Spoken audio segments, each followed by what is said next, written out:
do not have a board up here, so they're working on it right now. So we'll just go a little bit old school, a little bit new. We're going to work off of that side over there, but right now we'll just do the Pledge of Allegiance, okay?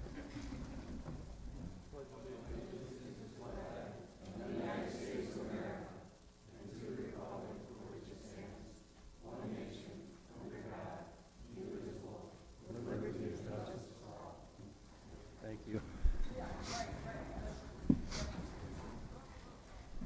Roll call, please.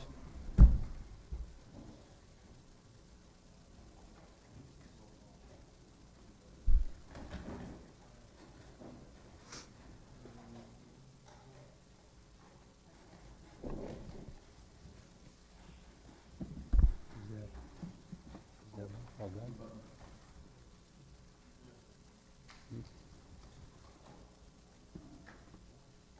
All supervisors are present. Thank you. At this time, we'll have citizens' comments. Please step up to the podium. You have 5 minutes. State your name and address. Is the mic on over there? Out tonight. And I'm the only one that signed up. You're fortunate. I'm Brian Bashaw, 25-910 31st Street, Salem, Brighton, Wisconsin. I wanted to touch a couple points tonight. Actually, 4 things on my list here that I wanted to touch base with. One is Kenosha County Veterans Park. I had opportunity to be there for the ribbon cutting. Awesome. It was quite an experience, and I had opportunity to speak with a couple of the military veterans that were there. My brother came in through Great Lakes, so I have some memories of. He served on the USS Missouri, Mighty Mo. People say he's that old. No, they did a world tour with the Mighty Mo, and he served in 6 of 7 seas. He's a shellback, so he kissed Poseidon's belly. So, all good. Anybody with Navy experience, you know what that means. It's a big hazing. Anyways, so great job on that. It was a lot of fun being there. It's a great park, and it'll serve the community well. Curious about the expense, but it is what it is. Number 2 on my list is Chapter 980. Sexually violent persons resolution that was put before the board, and a number of individuals voted no. To my astonishment, amazement, consternation, angst. I wrote a piece. It was published in the Kenosha News. It didn't say everything I really wanted to say, but it said enough because Kenosha County News picked it up and they ran another story on it. So for anyone to have voted no on simply informing our communities that sexually violent predators are about to be placed in their community so that they can view their laws, make sure everything is done appropriately, and make sure that their community is safe, I found to be absolutely reprehensible. So for the record, John O'Day, John Franco, Davis Libre, Andy Berg, Ron Frederick, and Ed Kubicki, just unacceptable. Absolutely unacceptable. Third thing on my mind tonight is on your list, ARPA. You have a lot of money. It's a big tranche of cash coming in. You want to spend that tranche of cash in ways that I have questions on. I'd like to know more about, quite honestly. I make a big expenditure. I want to understand what it's about. So you got free money. $500,000 going to computer hardware and software. Okay, so the county must have something outdated.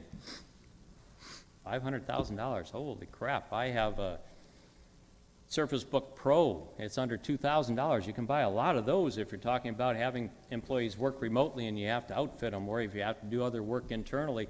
I can't imagine that we're so broken that it's another $500,000 of computer equipment. Suddenly we have a need for it.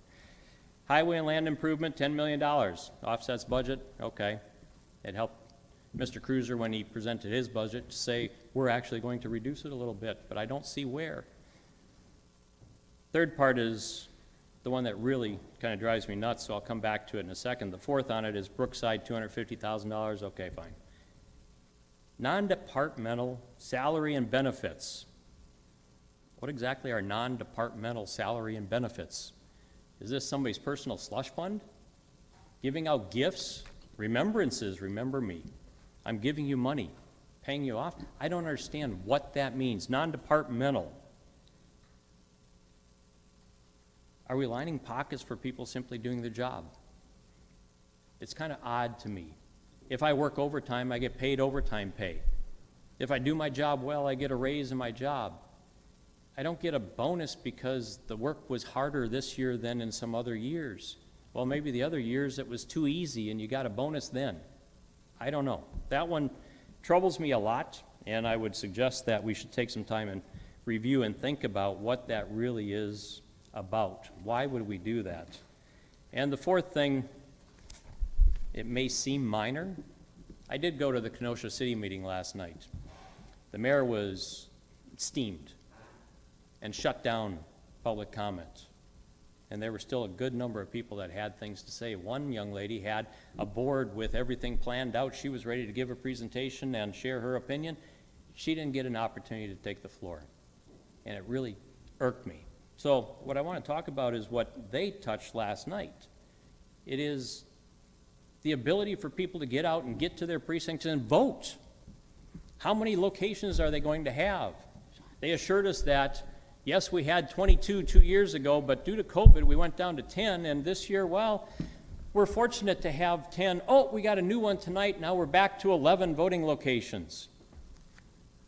The city of Kenosha represents 58,000 voters. Imagine fitting them into 11 locations if they all showed up. But if you reduce the number and say 80% of them showed up, 80% is still 36,000 people that have to get into 10 locations to vote. That's a travesty. I would like to see this board do something to help them. Their issue is, well, we can't use the schools because it's not safe. Well, can we use the county buildings, city buildings? Do we have other things that we can set up? How can we help them to make sure that we're providing appropriate opportunity for people to vote in this county? Not restricting it, not lessening it, not taking a step back from it, and sure as heck, not entrenching mail-in voting. I asked for a ballot one time for mail-in voting, and I get one every time now. And then I show up and I say, I hope nobody used my ballot. It's just reprehensible. We need to help them do the right thing for their community, Sir, could you do wrap the it right up? thing for us so Sir? that we're not disenfranchised. Okay. So, Thank you. thank you. I'm the only one here. I get all 45 minutes.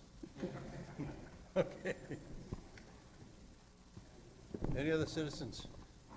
Any other citizens? Any other citizens? Hearing none, citizens' comments are closed.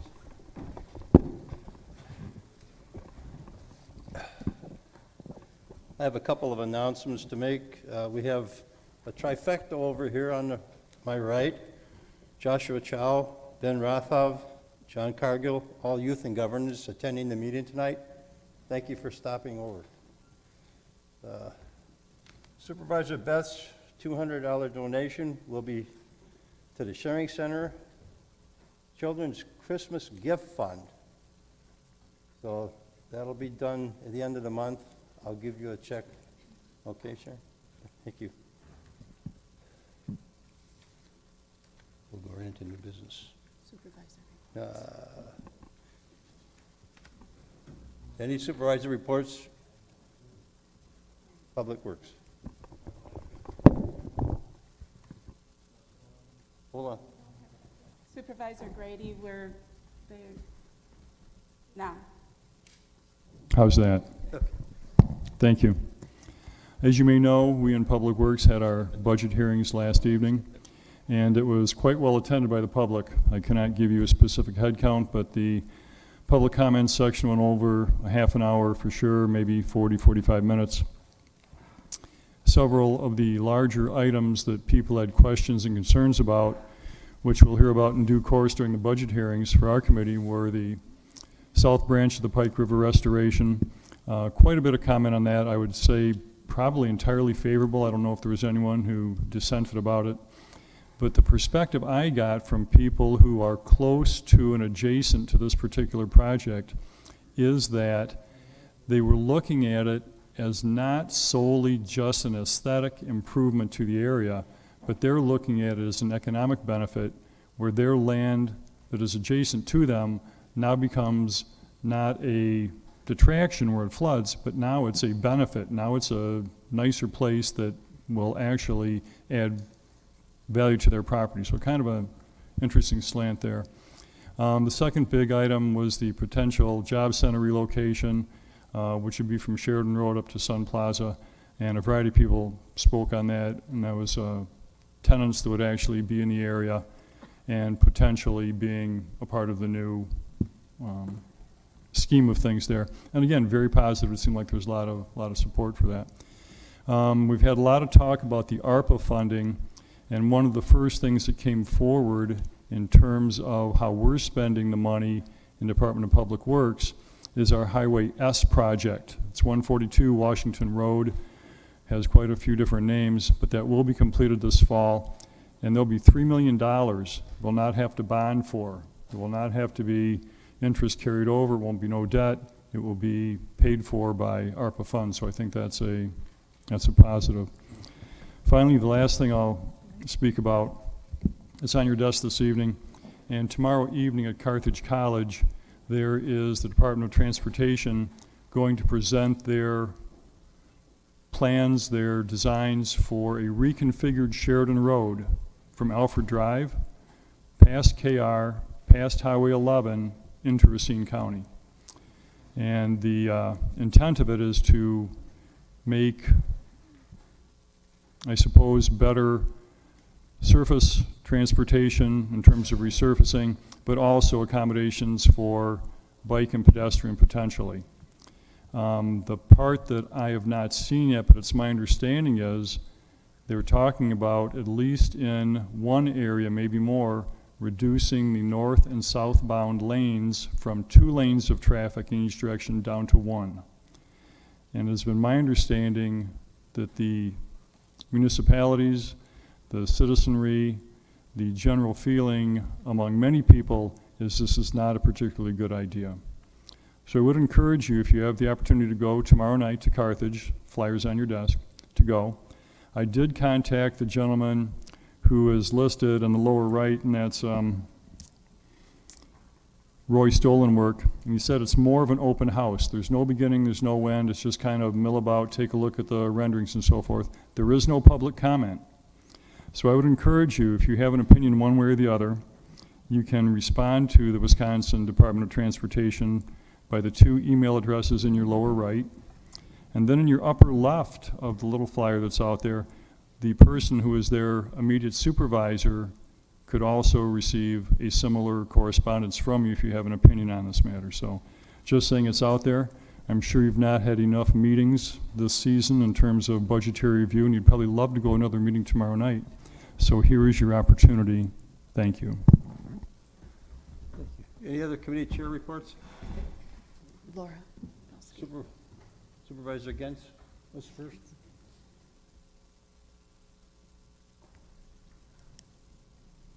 Ready? Yeah. Okay, thank you. Thank you, Mr. Chairman. I just want to touch on one thing as a report from Finance. It's not on the agenda tonight, but I wanted to cover very briefly the ARPA plan that was presented to Finance. It is regarding the 32 million that is going to be coming to us, and a bare bones general idea of what that might be used for. I wanted to make sure everybody knows that this is not a finalized document. It is on our agenda for our next meeting, and all the funds that come through ARPA are going to have to come through the county board that we use. So there's not going to be any funds that are expended or projects that are going to be worked on without us having say-so in them.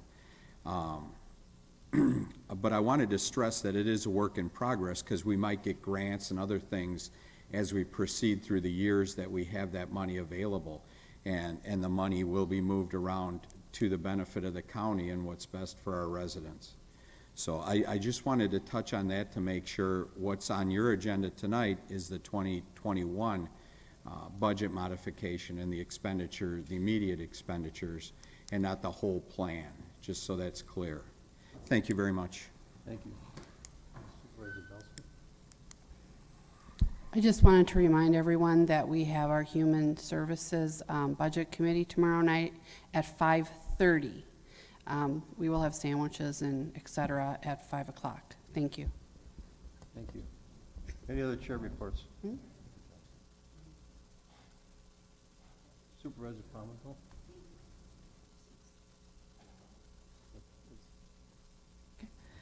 Thank you, Mr. Chair. The Judiciary and Law Committee met last week on October 12th and reviewed the law enforcement budgets, and they passed unanimously with the proposed amendments.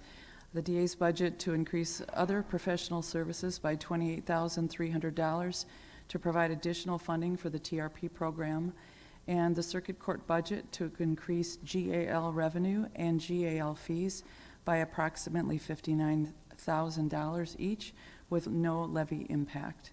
These amendments will be forwarded to Finance and Administration for consideration at the budget hearings next week. Thank you. Seeing no other reports?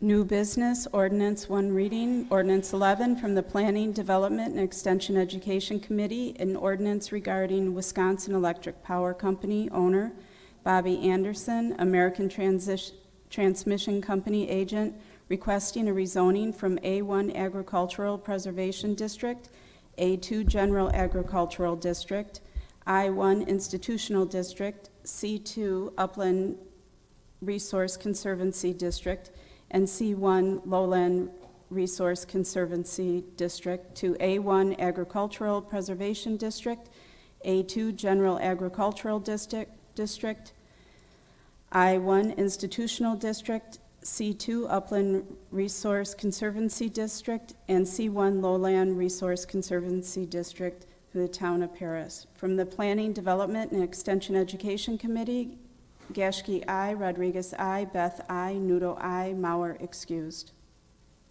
Supervisor Gasky. Thank you, Mr. Chair. I move ordinance 11. Moved by Supervisor Gasky, seconded by Supervisor Beth. Supervisor Gasky.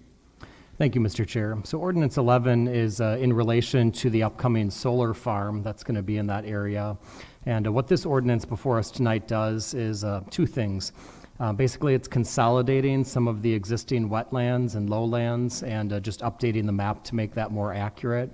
And then it would also allow for the rezoning or the expansion of an electrical substation, a substation in the I-1 Industrial District. And so that would allow, again, for future development of the solar farm. The town of Paris recommends this. Our committee does as well, and we ask for your support. Thank you. Any discussion? Seeing none, all those in favor, aye? Aye. Any opposed, nay? So carried. Resolution, one reading, 62 from the Finance Administration Committee, a resolution for the approval of the 2021 expenditures of American Rescue Plan Act funds. From the Finance Administration Committee, Gantz, I. Ron Frederick, I. Celebrate, I. Kubicki, I. Franco, I. Uhas, I. Wamble, I. Supervisor Gens. Thank you, Mr. Chairman. I move Resolution 62. Moved by Supervisor Gens, second by Supervisor Frederick. Ron Frederick. Supervisor Gens. Thank you, Mr. Chairman. This resolution is to approve 2021 expenditures of the Arpa funds, the beginning of the money that I described earlier. Included in this are 4 items, and they're in yellow on the or orange on the sheet that was presented to you. The funds set aside for premium pay to staff, recognize work during the pandemic, recognize work at the vaccine clinics when needed, issuing at the end of 2021 works to keep the employees here. We are in tremendous competition with other municipalities and other businesses to do that. It is a stopgap measure to until full classification and compensation study in 2022 can be started and completed. Number 2, $250,000 to Brookside to help offset direct costs such as PPE, cleaning supplies, etc., their lost revenue. The third thing, funds for traditional infrastructure, specifically Highway S. Highway S will be completed next year. This would have appeared in our 2022 CIP, and the funds would have been bonded for. So we are cutting the bonding by moving this through in this way. This allows us to include the South Pike project and the Kemper Shoreline project in the 2022 CIP without raising the bonding. Number 4, funds for broadband. This is to provide high-speed broadband internet to underserved and unserved areas of Kenosha County. Impacted areas include Paris, Summers, Brighton, Bristol, and other areas within the county. High-speed internet access provides people with access to healthcare resources, education, work, and entertainment. So that's a brief summary. If anybody has any more detailed questions, the staff is here to answer questions. Thank you. Okay, any discussion? Supervisor Rodriguez? Thank you. Hold on a second.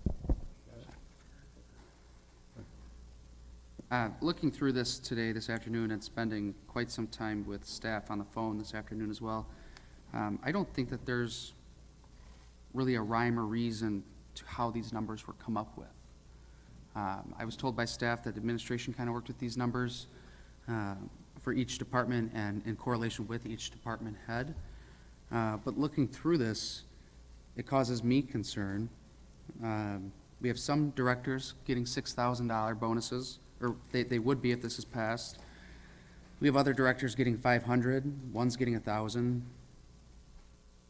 My concern is that in an attempt to show our employees our gratification that we have for them for working through the pandemic those last 18, 20 months, and working at the vaccine clinic, that what we're going to cause is some employees to think that their value to this county is less than other employees.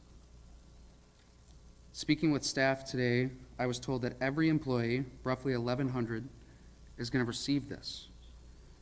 Now, at the time of payout, we might have employees that are too new to receive this, or positions that are vacant, so they won't get anything.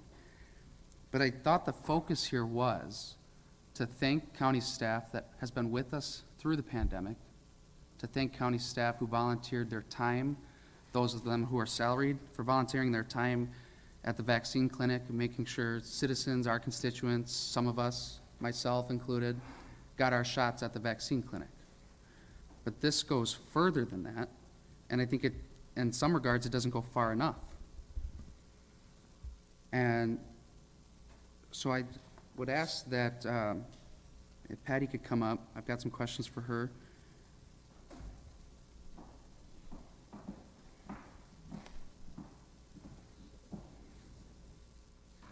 Hey, Patty, I want to thank you again for taking the time. We spoke for, I think, like an hour this afternoon. Appreciate you spending the time.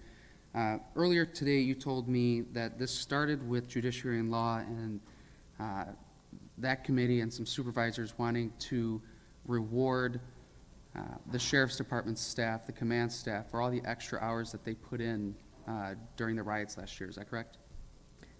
That is where the discussion started. Okay. And Supervisor Belsky then directed you to include the Health Department. Is that correct? No, I believe it was Supervisor Palmaville who began to loop in other departments within the county whose exempt staff had been working additional time with no additional compensation. In fairness, felt it should be more than just one particular division or department. At the end of the conversation, Supervisor Belsky was the one who requested that an item to pay bonuses to staff for COVID be put on the list for consideration for ARPA funding. Okay, so through the chair to Supervisor Belsky, was your request then to give bonuses to all of our employees that were here through COVID? It was to all employees that worked in the county this past year, Okay, with emphasis on the lower wage employees. okay. So looking at that then, or hearing that from Supervisor Belsky, the emphasis is on the lowest paid employees, but our highest paid employees are getting the largest bonuses, substantial bonuses. That's not to say that some of these folks don't deserve that, but my question would be to administration and to my colleagues tonight, what makes the county exec's chief of staff or our director of human services or finance, facilities, the list goes on, what makes them more valuable than, say, a department head like Andy Bueller with planning and development? And what makes them more valuable than a department head like Dan Dreyer with golf? I would say props to Dan Dreyer with golf. He had a record year. Golf is doing so much better now than it was in the past, but this bonus doesn't reflect that. And then I look at veteran services. Director Nelson's going to get $1,000, and that's double going back to Andy Bueller. He's only going to get $500. My concern is that there's no rhyme or reason to this. My concern also is that we may have brand-new employees get bonuses right off the bat. I want to thank these folks for joining our team here at Kenosha County, but they're new to the team. I think the emphasis here was on the folks who spent countless hours working from home, adapting to the circumstances that we all found ourselves in. And that's just not what's in front of me here. To Clara, we spoke on the phone earlier today, and at the bottom of this, for everybody who's got the sheet in front of them, it says factors. These are the factors that's going into some of these bonuses. So anywhere where you see a range, there's factors that go into that. About right in the middle is vaccination clinic work. And so, Clara, you told me this afternoon that that factor is whether they worked less than or equal to 6 hours or greater than 6 hours. Is that correct?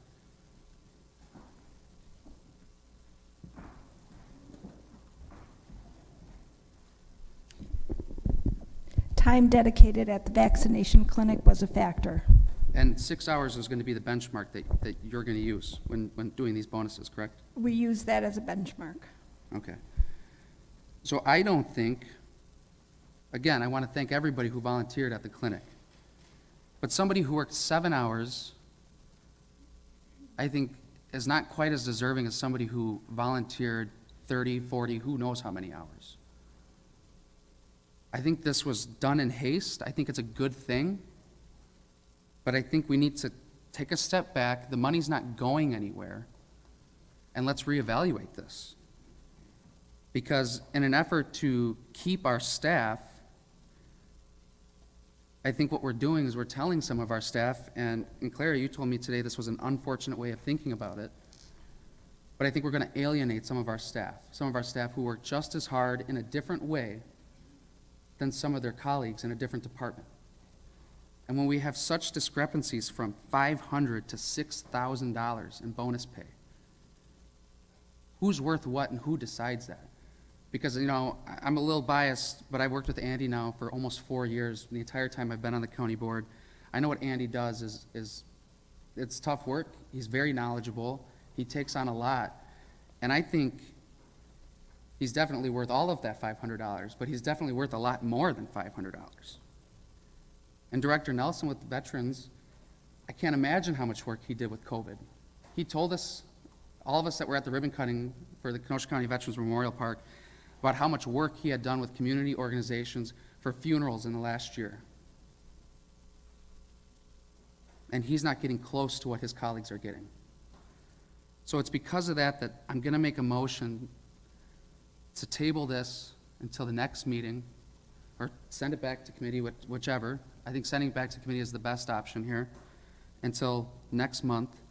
Let's take another look at this. Let's let administration come back to the county board and say, look, these are the factors that we have, and these are the benchmarks.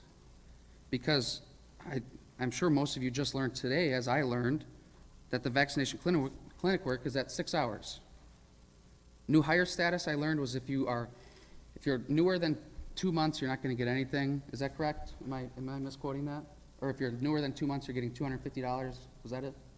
All employees who are employed at the time that the bonuses are paid will get something. Okay. You work 1 day, and you're getting a bonus. 1 day.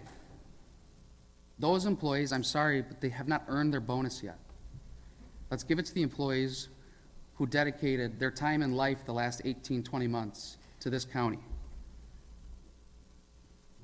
In-person versus remote. Does an in-person who worked completely full-time in person, are they getting more because there was a higher risk to them coming in than somebody who worked full-time completely remote? We don't know these things. Administration hasn't given us these things, and administration told me this afternoon, we don't know yet ourselves. This is a lot of money to be spending and just giving out to folks without a little bit more detail.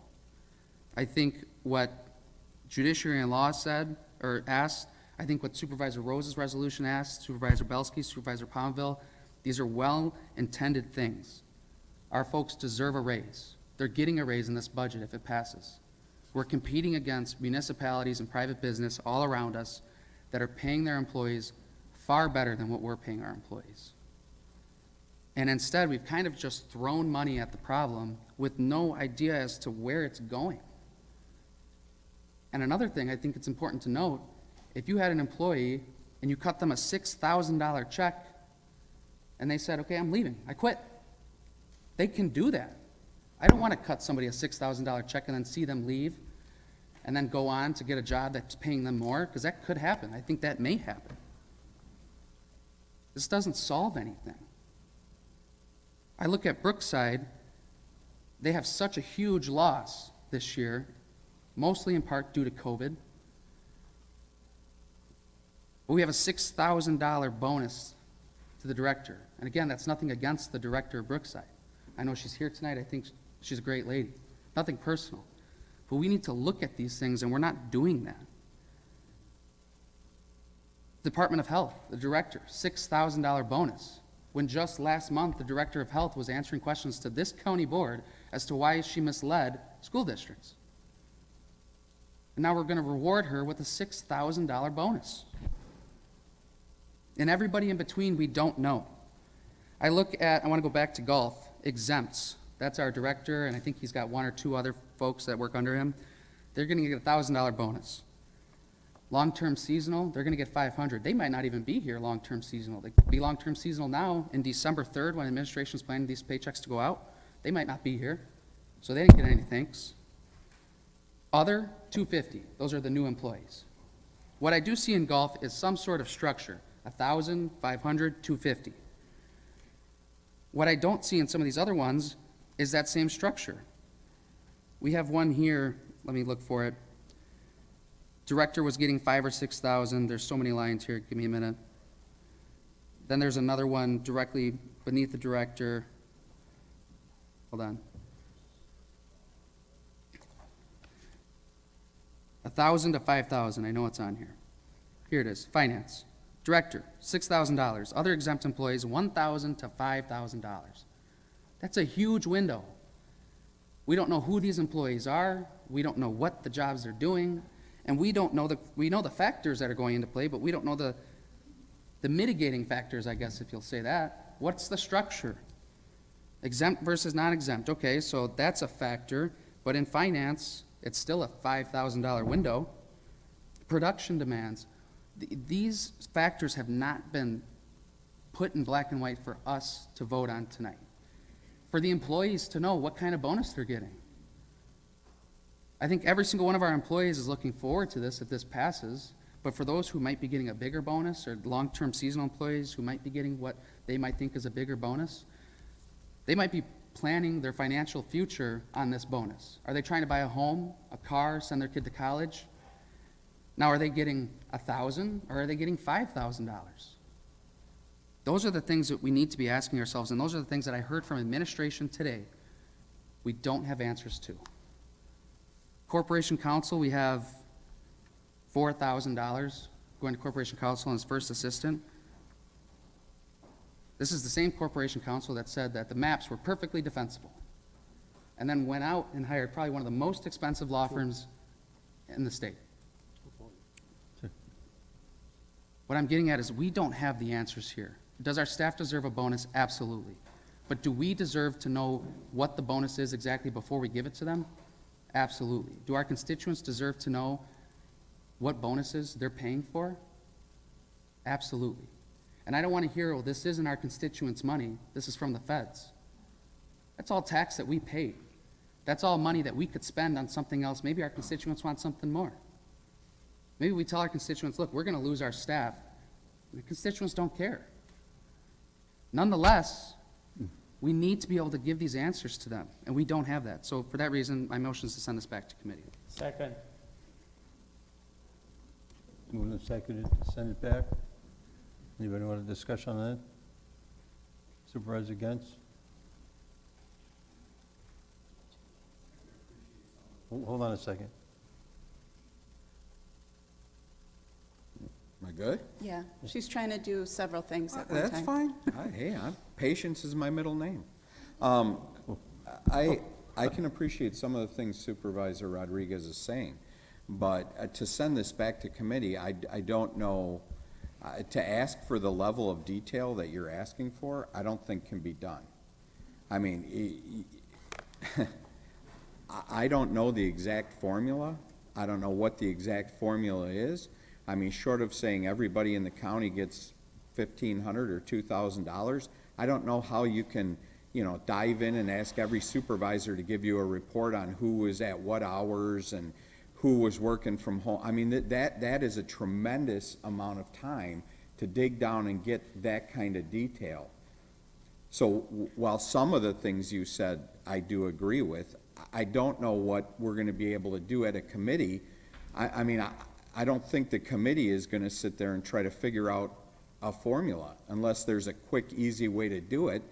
And I think staff has been trying to do that. So you can vote however you want. I will not be voting to send this back to committee because I don't know how to quantify those details that may be being asked for. So, that to me, I don't know how that could happen, but I'll sit back and listen to the debate. Thank you.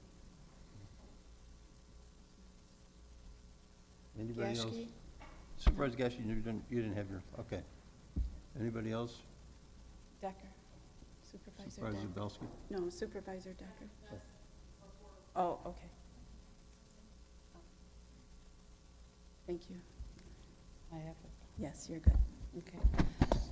My comment would be, when I had made the statement, I was looking at, when I said everyone should get a bonus for the hard work this past year. I look at custodians, $2,000.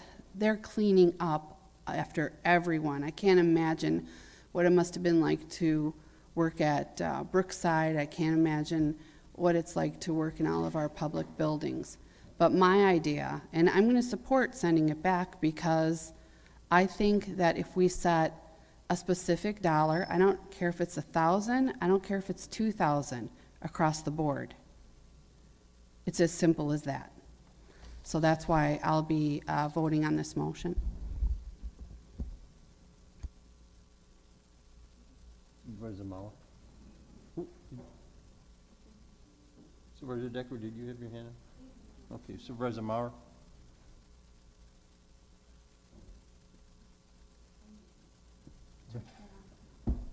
Go ahead. Hello? Yeah. Okay. Thank you. So I do a lot of this at work. I give out bonuses, and we do use a formula.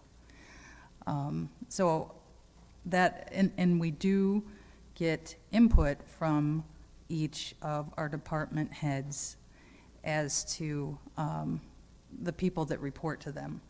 So I do think a formula can be established. I recognize that this is a new endeavor for the administration to try to figure out, and maybe that is part of the, maybe they needed a little bit more time and we shouldn't pass this tonight. I recognize that everybody, our employees, the county employees have put in a lot of hard work the last year and a half, 2 years.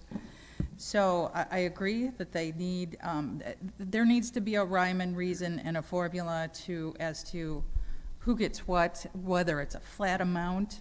I do think there's a cutoff date as far as possibly new employees, not brand new employees not receiving anything. But I'm going to support sending it back to committee. Thank you. Any other discussion? Supervisor Gully? Hello. So back to staff, does any kind of equation or like an algorithm or formula exist today on how it would be distributed at a per? So what's the plan now? I mean, at some point, you would need to know how much you're giving each person, so that has to happen. I'm sorry, Supervisor Galdi, can you repeat the first part? Your head was turned and I didn't catch it all. I'm sorry, so the question was, is there a formula today that will dictate how it's being distributed across staff? So the formula is, and I attempted to summarize this on the document that was shared with the county board. So myself, administration, department directors, we understand the type of work that these employees have been doing, the extra time that they have been putting in, the circumstances under which they've been conducting their work over these last 19 months. Those were factors that we were applying to a formula that we're proposing to institute these bonuses towards employees. So it is both to recognize the work that they have been doing over these last 19 months in very uncertain, difficult circumstances, to varying degrees throughout the county, and attempting to recognize that work based on the roles they've played, the amount of work that they have, additional work they've taken on, work that they took on that had to be done outside of their regular schedules. Many factors came into play. And certainly the factor of exempt employees who put in many, many additional hours to do all of these things without additional compensation. And there isn't a county employee who would tell you that they were expecting to get a bonus or additional compensation. We continued to do our jobs to take care of this community, and we'll continue to do that. But this is a very unusual opportunity that we have to recognize the work, tell them thank you, show them we appreciate them, and hope that they continue to assist us in the days coming ahead. Bonuses are interesting animals. As someone pointed out, I think it was Supervisor Rodriguez, yes, we can pay out a bonus, and that doesn't ensure that employee is going to continue to work for us. This is not a contract, but it's a goal to continue to establish ourselves as an employer of choice and to continue to have this great staff doing this very difficult work. So is it correct then, if there's a line item where it would seemingly be $1 amount, but there's a range, is that because within that staffing group, there are extenuating circumstances for one individual maybe and not another? Correct. Okay. So there could be two county employees in the exact same job description. One took a considerable part in the vaccination clinic, one may not have, those types of things. Supervisor Burke?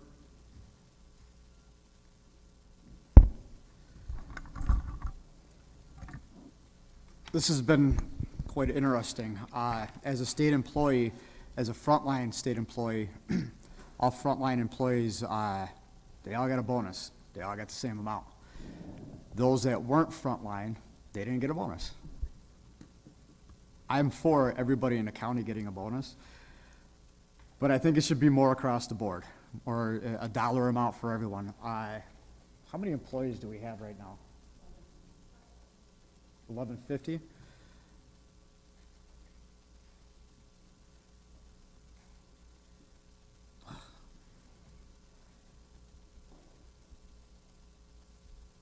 Through conversations that I had with, since I was at the Finance Committee last week, I've had a few conversations with folks that I hang out with, if you want to say.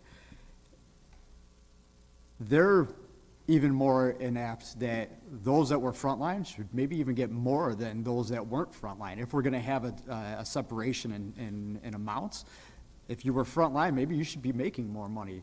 And one of the conversations that was had was, well, they got overtime. Well, how much of that overtime was voluntary overtime, or was it forced overtime where they were still taken away from their family? Forced overtime, trust me, I know what forced overtime is, and it sucks. It sucks having to be away from your family for a period of time. Holidays, birthdays, anniversaries, and I'm sure a lot of that fell in this past year. We got an officer over there. He can tell you the same thing about forced overtime. Something that said earlier was that, and I can understand the humbleness. Say 6 months ago, county employees probably didn't expect to get a bonus, but a lot of our county employees work next to state employees that got bonuses. So when there's money coming down from the federal government, and the state got it, but they're not getting it, and now there's money for it, they're kind of expecting a bonus. And this is really kind of our opportunity to provide that bonus, but I think it needs to be more across the board.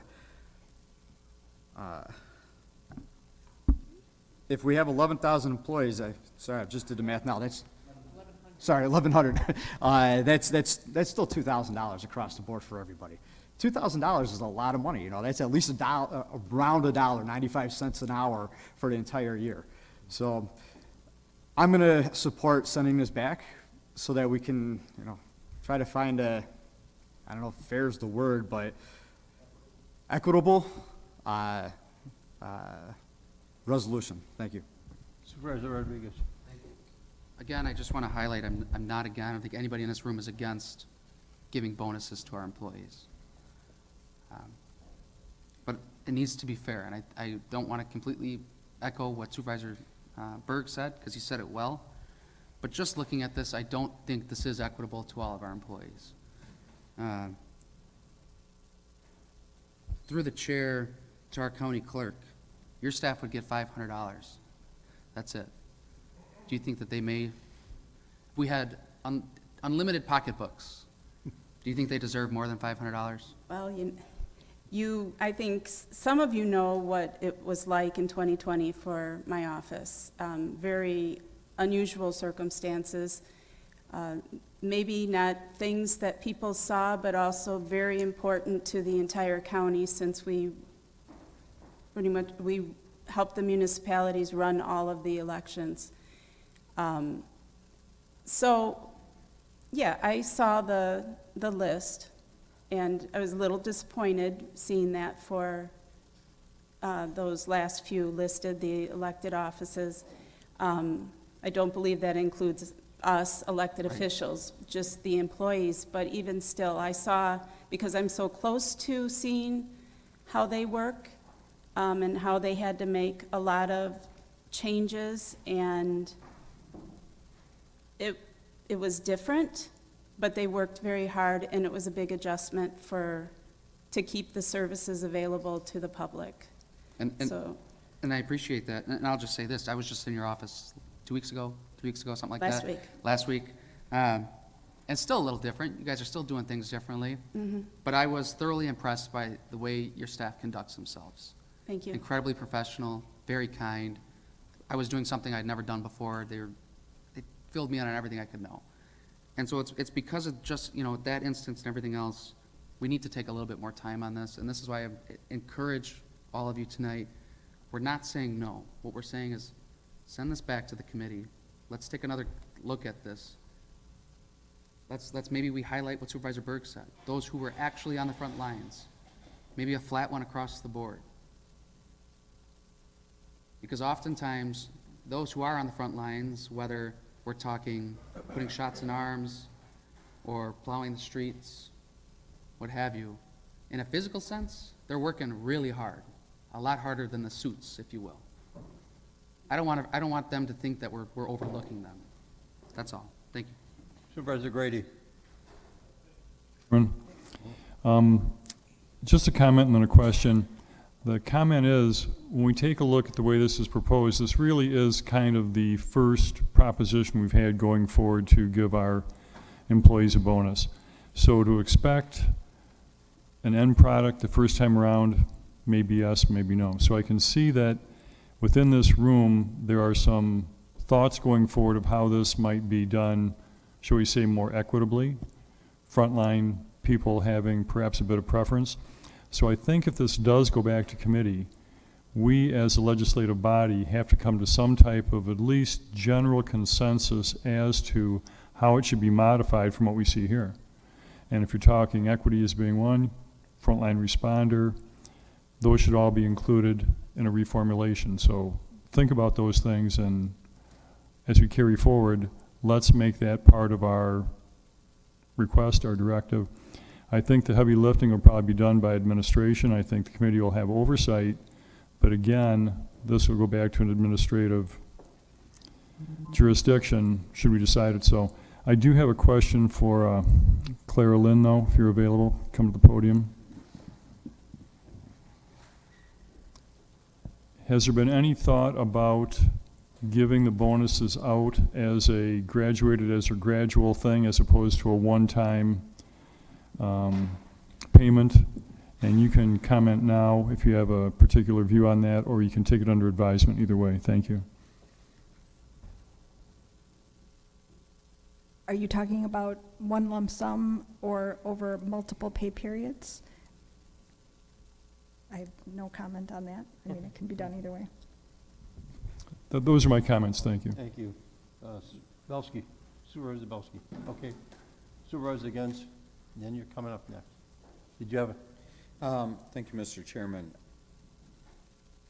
I guess I'm not gonna, I don't have a horse in the race. I don't, how we do this is just, is fine by me. I think that one of the big things is to attract and retain and keep our employees, and I don't think I'm hearing anything that's not in that vein. But the thing you have to keep in mind is this is an entire resolution. If you defer this back to committee, you're going to be deferring the highway projects as well, which will have to go into bonding then.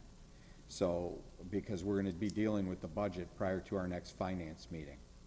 So my advice, my opinion, would be, hey, if you want to set some type of flat level thing, set it. Let's have the debate. But I mean, you heard what went into it. I don't think, you know, Supervisor Gentz on the Finance Committee, Supervisor Franco is going to come up with this ingenious way to dive down and do it any differently. If you feel frontline people should get $2,500 and everybody else should get $1,500, make the motion. I don't, whatever you want to do, but by sending this back, you're going to create, the hole for Brookside still going to be there, and the two pieces of infrastructure are going to have to be put in the bonding. So that's something you have to consider as well. I won't be voting to send it back because I mean, I've heard how the formula goes, and if some people think that that's not equitable, I can respect that. But we need to hash it out here rather than sending this whole piece back. That's my opinion. Thank you very much. Supervisor Decker.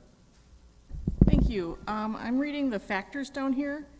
Is there a factor in place for sheriff's deputies that were on the front line, standing outside during the riots, helping citizens? I don't see that as a factor in here.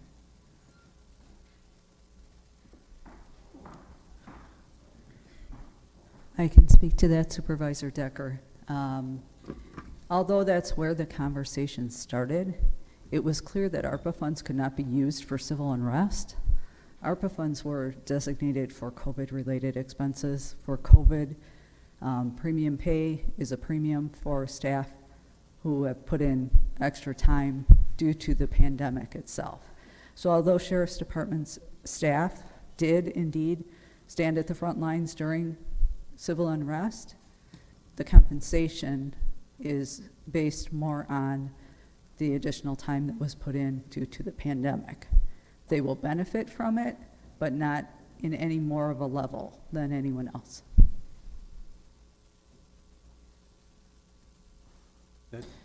So our hardworking sheriff's deputies who put their lives on the line had rocks, bricks thrown at them, one of them a brick thrown at them, or, you know, several being spit at. We can't pay them more than someone who was answering phones in Kenosha County. Not that Kenosha County, someone that isn't answering phones somewhere is important, but the hazard pay that the sheriff's deputies and everyone that stood outside protecting this residents and the city, specifically our buildings, in my opinion, deserve a larger bonus than most of our employees. Thank you. Thank you. Supervisor Franco. Yes, thank you. This is really an interesting discussion. I see a lot of the arguments being presented. I know it must have been incredibly difficult to try to determine these amounts, especially with the vast disparity between 500 and 6,000. And it's certainly, and I take the point that's mentioned,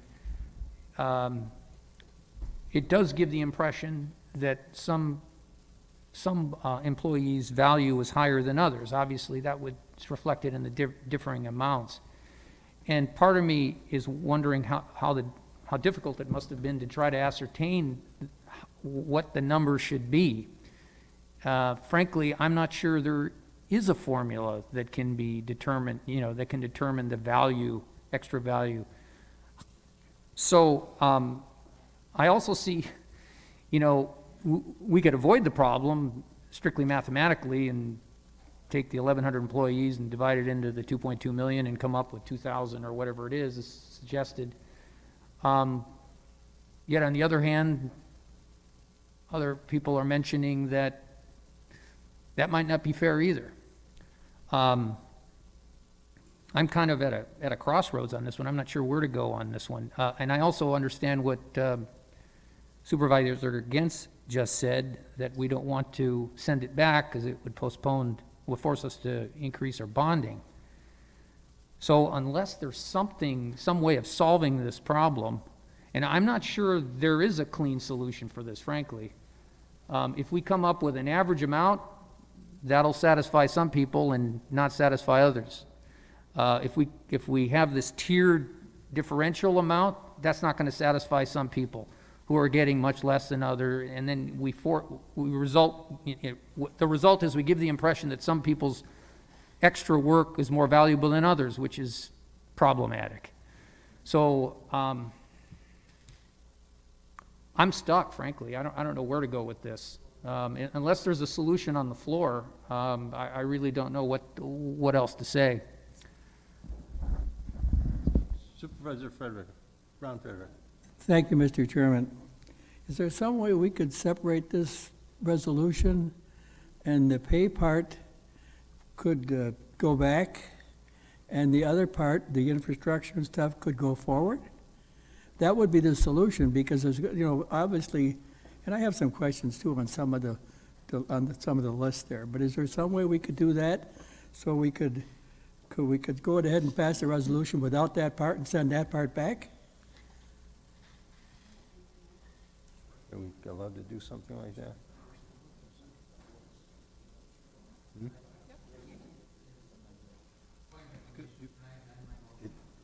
Just, Corporation Counsel, you going to address that? Just mention. Respond to. I can't hear it. Just a minute, just a minute. I simply indicated that, yes, obviously, the resolution on the floor could be amended to remove that portion so that the rest could be acted on. That certainly is within the board's purview. Because that would then save us from having to worry about the bonding part and the other, Brookside and things like that. So if the maker of the motion referring it back would withdraw and maybe consider that, that's my suggestion. Thank you. Got two other people ahead of you. Just a second.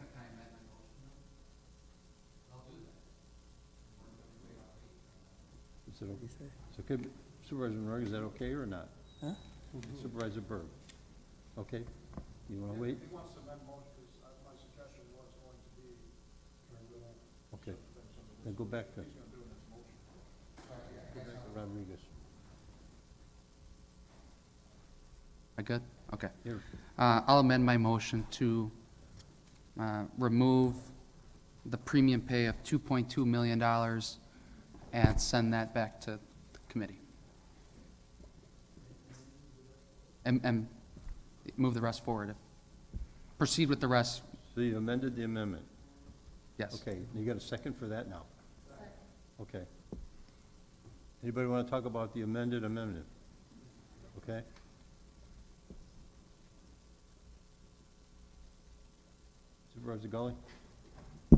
So back to the point, though, I don't want to just say, like, I think we need to give more guidance than just, we don't like this, right? So whether that happens tonight or in some other format, we need to give the guidance that is going to say we want it to be more equitable, we want it whatever. I don't think it's fair just to send it back and say we don't like this and leave it at that, because we're not giving the guidance to staff to address whatever. I don't think we have consensus in here on what we want.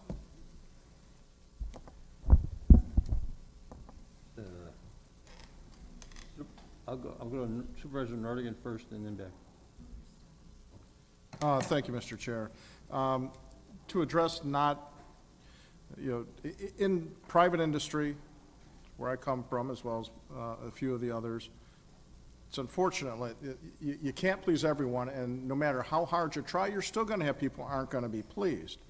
What you're just trying to do is figure out a formula that's going to work where you can explain it correctly. So I do agree, we have to give some guidance. But if we're worried about pleasing everyone, then we're going to suffer paralysis by analysis, and nothing's going to get done, which is what everyone that seems to put us in office seems to think nothing gets done. So let's go ahead and figure out some guidance. I don't know if that's going to be from finance. I don't know, judiciary and law. I don't know, whoever's got to do it, has got to do it. But we simply just can't say, well, we're not going to make everyone happy. You're right. We're not going to make everyone happy. It's just, what is the fair, equitable way to put a formula together that'll address, I think, Supervisor Belsky and Supervisor Palmerville's concern that other than just sheriffs and corrections getting something, what about those that worked in the front line too, who weren't getting anything for it, or at least the lower paid workers who are out there? Whether it's across the board, $2,000, whether part-time gets $1,000 and or whatever, however that mix goes, to full-time gets on, just figure something out. Then you know what? The people can follow it and know where they're going to fall in place. As much as like I say, there probably was some thought put into this, no one can follow this. And I think that's the bigger issue. Thank you. Okay. I want to go back to Supervisor Berg. Do you have any comments to make? Okay, Supervisor Rodriguez. Thank you. I think if I could summarize what we've all said here tonight, my guidance, and this is just me, to administration, I think a flat payment would be best, with factors that may add to that flat payment. I think full-time versus part-time employees, whether you're salaried or hourly, and whether you interacted with the public, whether that was through the course of your everyday job duties, or whether you spent time at the vaccine clinic. I don't know. I mean, I think that's how I would summarize it. But. Patty, you want to talk about something? No, I was just looking for a little bit more clarification, Supervisor Rodriguez. So you laid out certain criteria, which I'll listen to the recording to make sure we documented them. I just wanted to comment when you were talking across the board, that first of all, $2,000 is too much for 1,100 employees because we have to figure in roll-ups.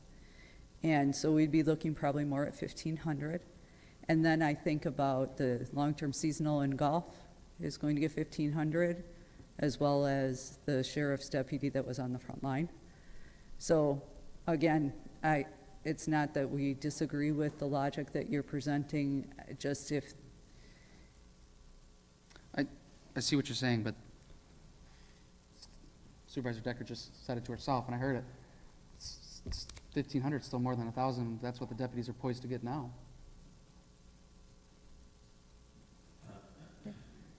So. Supervisor Rodriguez, you done now?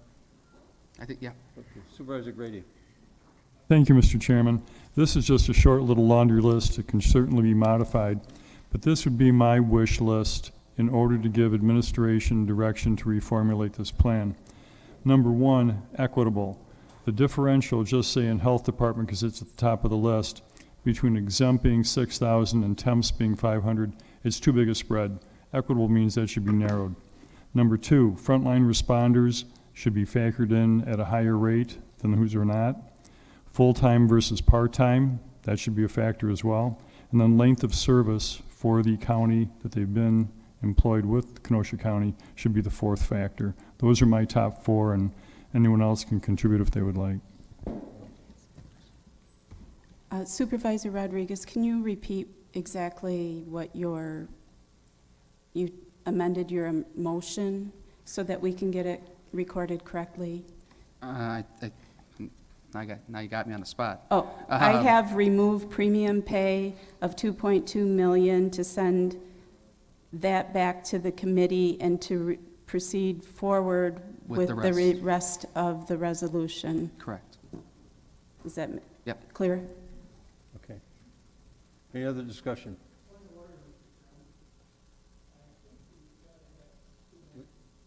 Wait, let me turn the mic on first. I think we have to have two motions. One would be to remove that and send it back, and then vote on the motion with that amendment on there already. So you amend it to send that part back, and you vote on the amendment, and then you have to have a motion on the final motion on the resolution without that 200, whatever that is, 2 million. I think you need two motions. That's my point. I don't know. Maybe the Corporation Council can correct me if I'm wrong. Yeah. Certainly my expectation, based on the motions on the floor, would be that the first vote would be on Supervisor Rodriguez's motion to strike that one portion and send it back to committee. Once that vote is completed, there would then be a vote on the original quote-unquote resolution minus the premium pay. Yes. Wait a second now. Wait a couple hands over here. Supervisor Palmerville? Great, thank you. Through the chair to John Jansen or to Clara. So when we talk about front lines, I know that there was many employees that were sent home to work because that's what the directive was. So if you were sent home to work by your supervisor, are you considered not front line? And what's front line, what isn't front line? Because we had case managers working from home who were doing absolutely critical work in the middle of a pandemic for people who were struggling, and that's pretty front line because they put in a lot of hours. And so I'm wondering who's going to maybe kind of get the shorter end of the stick just because they weren't face-to-face with the public every single day, and what amount of frontline? How long did you have to be frontline? How long could you be home and still be considered frontline? So I have a lot of questions around that. The use of the term frontline employee that's being used right now would need to be clarified for us as well, because there were, I think, almost all of our directors stepped out of their regular role that may not necessarily be considered frontline and went into the vaccination clinics and were absolutely frontline. Myself and Miss Merrill, John Jansen, Barna Bench even. So we'd need to know what you mean by frontline. Do you mean deputies, custodians, or do you mean people that were frontline in vaccination clinics? There are a lot of factors here. So if, we'd need as much clarification as possible. So my question maybe would be to the board, is frontline somebody who never worked remotely? Is that the thought? Because there's a lot of us who worked remotely at one time or another and were directed to by our supervisors on a county level. Okay, Supervisor Gaschke? Thank you, Mr. Chair. Through the chair to Director Merrill or Director Tappa, could you just, for the board's sake, clarify to what extent, as these bonuses were being decided upon, to what extent directors and department heads and things were consulted throughout this process? Could you just help clarify that for us? Sure. So finance, HR, administration.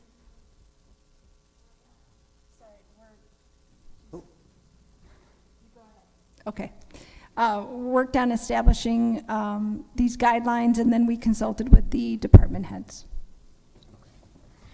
Thank you. And then as a follow-up comment on what Supervisor Palmerville was just bringing up, perhaps what we as a board need to determine is the difference between a public-facing role In other words, people who are having face-to-face contact, and frontline. Those two are not synonymous, because you absolutely could be frontline, as Supervisor Palmaville was saying, as a social worker or in some other role with a exponentially increased caseload due to the pandemic, but you were working remotely primarily. So there is a difference between being frontline, being on the front lines of the pandemic, and being public-facing.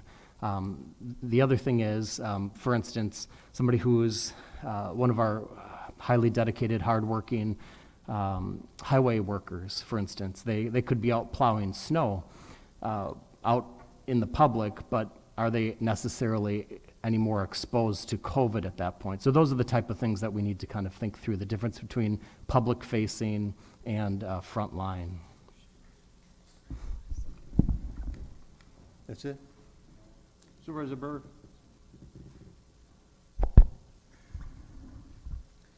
I think we're going to have a lot of differing opinions on what should be included in this variable or in this equation. We're all going to have different variables.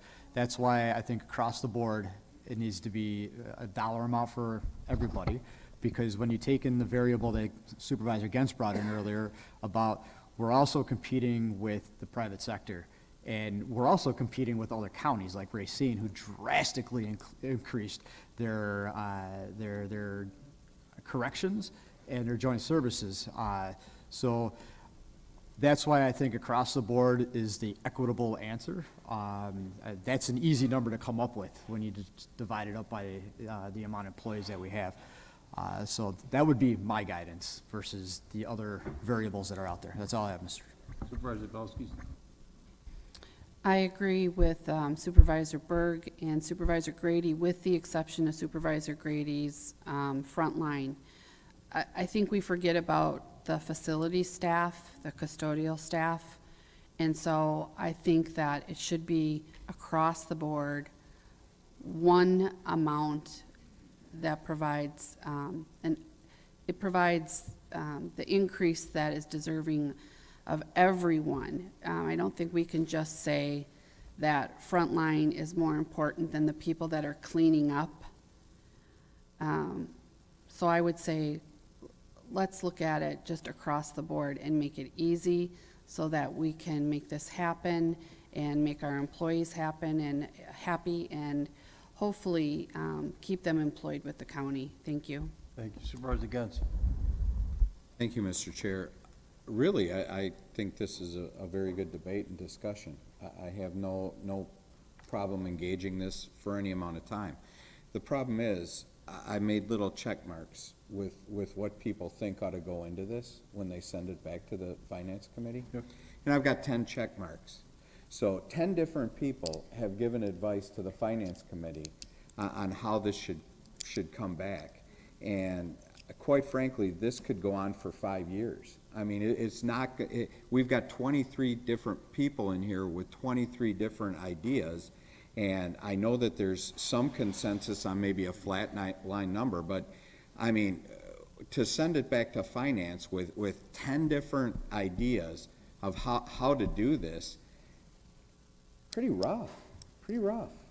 So I'm not going to vote to send it back unless I hear a better idea, maybe made a motion on the floor right now. But there's too many people trying to cut up this pie right now with different ideas. While I respect all of the discussion, I don't know how that's going to happen and bring back something that all 23 of us are going to like at the next meeting. So thank you very much. Supervisor Grady? Thank you, Mr. Chairman. As the committee structure works here, they take input from all the various supervisors, they condense it, and they can make their recommendation to administration. I think that's achievable. It may take a little bit of work, but the method at hand that we have to do is to basically, I think at this point, call the question for Supervisor Rodriguez's deletion of this point from the main issue, vote on it, and then carry forward with the secondary resolution the supervisor had made, and we can move forward this evening. So that's my recommendation. I'll call the question. on Supervisor Rodriguez's initial motion. Okay. Can you comment and call the motion? No. Supervisor Decker? Are you ruling his calling the question out of order? Corp counsel is? Yes. You calling on me? Chairman O'Day, are you calling on me now, next in line? You can talk. Then I call the question. Teamwork. Makes the dream work. I'll second that. Kept his hand up for quite a while. You know, it's non-debatable, right? Correct. So, we're going to vote. Huh? The motion to call question is not debatable. Not debatable. Not debatable. So we just, now we're moving into a vote. You So this is You want a to roll c- call vote? To call the question. We're going to call the question.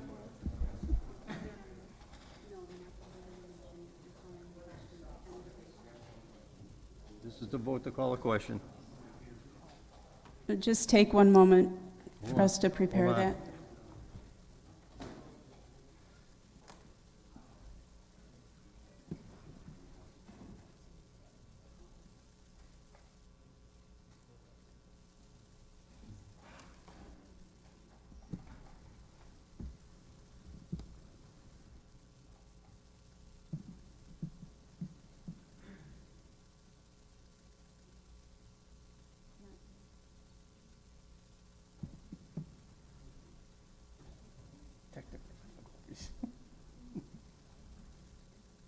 Computers, love them and hate them.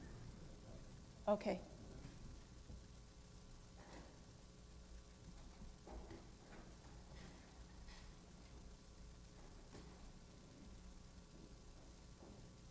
My name up there? Yeah, you gotta confirm. It's missing. Supervisor Palmaville. Do it again.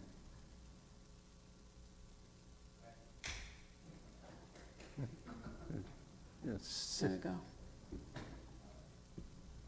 18 to 5. It passes. Yes, all right. Yes, sorry. So the vote now is on Supervisor Rodriguez's amendment. Hmm? The vote now is on Supervisor Rodriguez's On amendment. on Rodriguez. That's, we're going to vote on the The- Rodriguez amendment. Roll call is requested. This is on the amendment to remove the premium pay of 2.2 million and send that back to committee.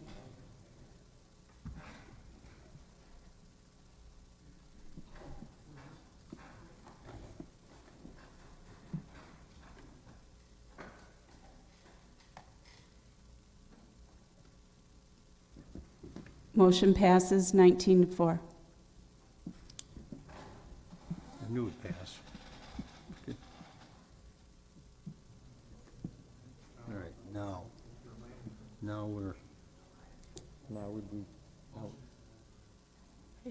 Do you need to? we're back on, now we're on the resolution minus that portion.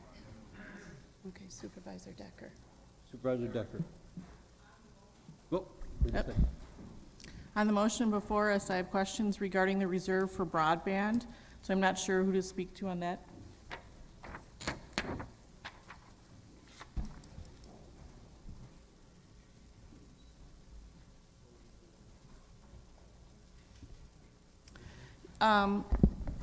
In this 2021, we have $500,000 allocated for a reserve for broadband. Is that, did the county coordinate with the municipalities in figuring out the dollar amount that was going to be needed? No. Okay. Go ahead, I'm sorry. Did the county know that the state was giving almost $900,000 to Bristol, Bristol, Paris, and Brighton for broadband improvements? When this was developed, the grant is not actually awarded yet. Last I saw, it was still in draft. But we knew that there were applications on behalf of those areas, yes. Okay, but did this money take into consideration that these municipalities or Spectrum, who's going to be doing the actual work, was going to be getting almost $900,000? Yes. So the county is thinking that bringing broadband to the rural areas or the underserved areas is going to cost $2,900,000 approximately?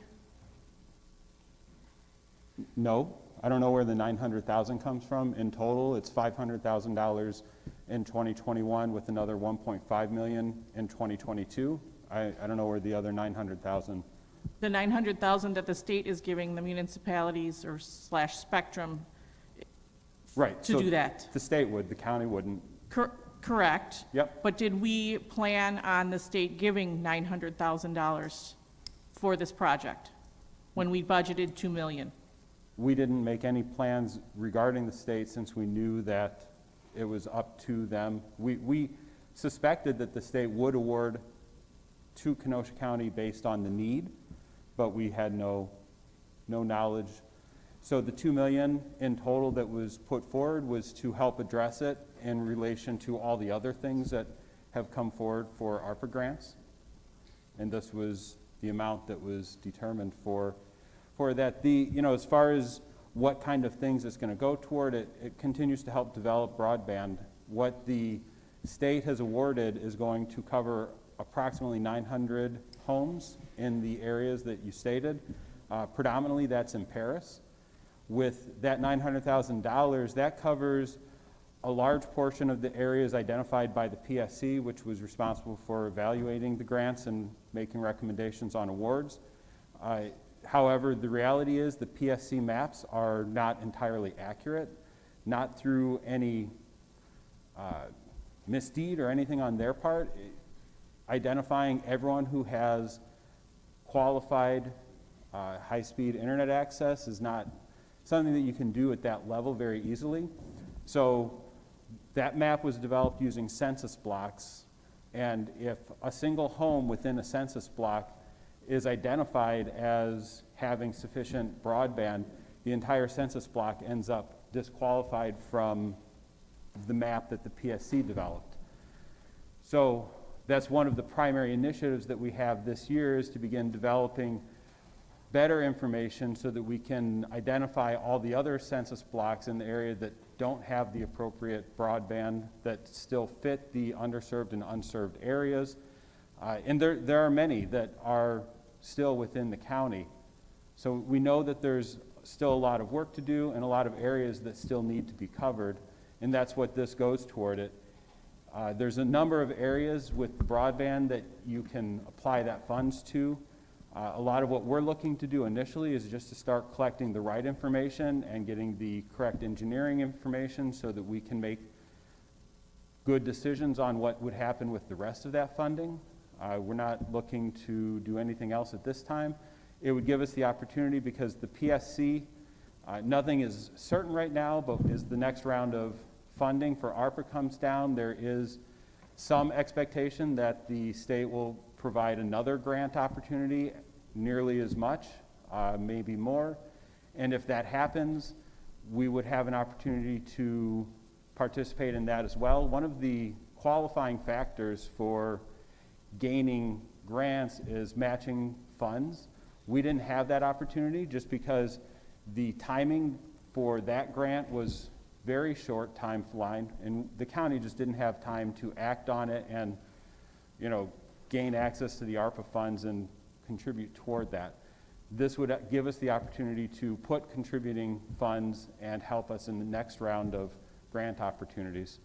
And a lot of what we need to do from the county's perspective is we really have to drill into those areas that aren't identified on the PSC map. There's a number of ways that you can identify areas that are unserved or underserved. Some of the best are to do speed tests so that you have good, solid information. You can conduct interviews. A lot of the work that's going to have to go into that is getting the information out to people so that they know, hey, we're trying to assess what your connectivity is and make sure that you do get covered. And then where we have the opportunities, we really want to help make sure that we have the best opportunity possible. Because like you said, right now, I think that the award, and I'd have to double check, but I think that the award for Kenosha County was around $790,000. But then there's similar award to Spectrum in both Walworth County and Racine County. Racine County has a higher distribution or a higher number of residents that will get covered, but that's just because of where they're covering at that point. Since our largest area of coverage is Paris, which has a more distributed population. You know, it's a little more rural than the area. It's just not got as many homes in it. That's the only reason. Walworth, because I think that the Racine County one was 600,000 or 700,000. I don't remember exactly, but the Walworth County was almost $2.2 million. So a lot of the funding that comes from those grants, what really helps to improve our opportunities to get that funding is our ability to contribute as well. So we were lucky this time, you know, because we got a lot of funding. It's because Spectrum was making a lot of initiatives to do that. I mean, Spectrum had additional funding opportunities from the federal government that helped them combine all of what they're doing. But ultimately, that's what that funding is going to go for. And are we going to coordinate or work with, I don't know what the exact proper term is, with Spectrum and the state, making sure we're not duplicating work on this project? Yeah, that's actually part of the grant process. So if any, and it's not just Spectrum, if any other carrier came in and wanted to apply for grant funds, they have to identify if they're over, you know, if they're just delivering where there's already something that's been delivered. So we actually, the county worked with Paris. We talked to them about what they're trying to do. We talked to Bristol about it. We talked to Summers a little bit about it. So we did talk to them and we continue to reach out, but again, with the very short timeline, we didn't go into extreme detail. Paris had the advantage of having started their process sooner before any grant funding or COVID became available, because they knew they had this issue in their region and they had the money to contribute to someone to make some headway on that. But once this became an opportunity, that's the direction that everyone went. So, Okay, one more question. Back when I was first on the board in 2010, 11, 12, somewhere in those years, we had, the county had invested millions of dollars in black fiber rings out in the Brighton area and the rural areas in the county. Are those, and one of the selling points that the administration sold us on, that this was going to assist with access to broadband or the internet out in the rural areas, is that those fiber rings going to assist with these broadband installations now? no, actually it won't. But that has a lot more to do with, it's a different carrier. So the carrier that installed those for us was Midwest Fiber, and we still have those fiber rings. They continue to provide us the ability to connect to other areas. For example, our fiber goes right by the Paris Town Hall, and if Paris had wanted to connect, we've talked to them about it, they could have connected into us. We've already got Summers who connects into our fiber ring. So we do provide opportunities. That also is used for various business development needs. So as businesses are coming to some of those areas, the vendor has been able to deliver fiber into the business parks out there. And the commercial company did actually provide fixed wireless connectivity to the western part of the county. It wasn't as robust as we may have hoped, but they did absolutely do a number of projects. They worked with municipalities, they worked with residents, they did provide, and they continue to provide services right now. Is there a way we can coordinate with that company on getting broadband to, you know, using this money to bring broadband, since we previously invested millions of dollars in that black fiber ring? We absolutely can. Midwest Fiber is actually one of the, because there were 4 companies that made grant applications in Kenosha County. Midwest Fiber was one of those companies. They did not get awarded the grant. Their plan was not as, it didn't cover as much. I don't know all the factors for why the PSC has recommended Spectrum over the others specifically, but my suspicion would be that it covers 900 customers, while the others, I think that they were in the range of 500 to 600. So I think it just, Spectrum offered a much broader coverage point. For the same price? I You're assuming, or yeah, you're guessing? Yeah, I'm sorry. It's for different prices. They were all pretty widely varied. Like Okay. the one for Paris specifically was a very different deal where Paris was contributing money, but then the carrier had to pay back Paris, and you know they varied pretty widely on how each one positioned it. So Okay, they were structured differently. Okay, Yes. thank you very much. Supervisor Byrd. Supervisor Grady. No comment. Supervisor Rose. Yes. The resolution in one of the paragraphs says, whereas Brookside Care Center has experienced additional expenses and a decline in census due to restrictions during the pandemic. If we go then to the chart, it appears that we're setting aside for a lost reserve in 2021, $1,750,000. But it also sets aside substantial sums thereafter, which are going to total some $4 million. Are we predicting here that the census in Brookside looks like it's going to be a permanent decline?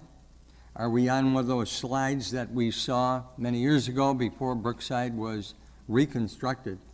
And does this resolution before us approve of those reserves in the final paragraph where we talk about 2021 expenditures as shown in the attached budget modification and authorize administration to process journal entries, etc.?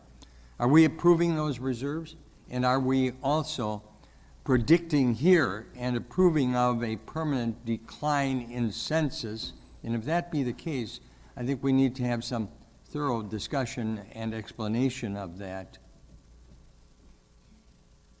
So question, are we approving of those reserve funds as set forth in this chart? You want to address his comment? Supervisor Rose, before you have that spreadsheet, the spreadsheet shows 3 different types of items for the overall ARPA plan. Yes, in the 2021 column, there are items highlighted in, I believe I called it yellow, but Supervisor Gens called it orange. Those are the items that were included in the resolution. Even though the reserves for Brookside are listed in the 2021 column, in the description next to it in that spreadsheet, it states that that would be reviewed at closeout. So when we close the books for the year is when we really can determine where that revenue loss is for Brookside and determine how much would be needed for funding. The goal, as it will be presented in their 2022 budget tomorrow night, is that they be break even. There's modifications to the operation that have been made and to their budget based on their declining census. I do believe, and I hate to speak for the director, but I do believe the intent is that the census will increase, but obviously COVID tends to throw curveballs. So reserving funds for the potential that maybe it's not quite over yet is why that is there. And anything that is in green on that spreadsheet is just reserved for future use as needed. And those things would be brought forward either in the budgets for that year, as shown in blue on the 2022 column. Those items are included in the 22 budget. The items in green are just reserves. So we know that there's a potential problem. We know that there is a continued need for public health and behavioral health needs going forward. A plan has not been developed. We don't know what other outside funding is coming, but there is a reserve of these funds for the potential use in those future years. And as that comes forward, either it would be a budget modification with a resolution to the board to utilize the funds for that purpose, or within a budget for the year involved. So we're not approving of that which is in green That tonight? is correct. Okay, all right. That answer your question, Terry? The other thing is, what is the decline in census for 2021, and what is predicted in '22 for the decline? I don't believe we have any predictions for 2022, and I believe that the director was going to give a report to Human Services at their next regular meeting on operations for 2021. Okay, but what is the 2021 decline in census in numbers? I do not know that off the top of my head. Isn't the director here? Yeah. Yeah, can we have an answer? Are you asking for the actual census number? Yes. What is So it? it varies. Right now, today, it's 110. Okay. What is the decline? Our budget is, excuse me, 146. Okay, so what was the lower? What was the lowest we've been at? Yes, for 2021. Probably 96. And the highest? I think about 130 was about the highest we got.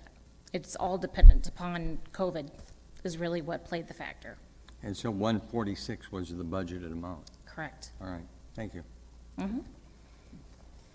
That's it? Yes. Supervisor Ross? Okay. Any- Supervisor Rodriguez? Thank you, Mr. Chair. I just want some clarification to whoever can answer this. The 10 million in infrastructure that's in here, that's just Highway K and Highway S, is that correct?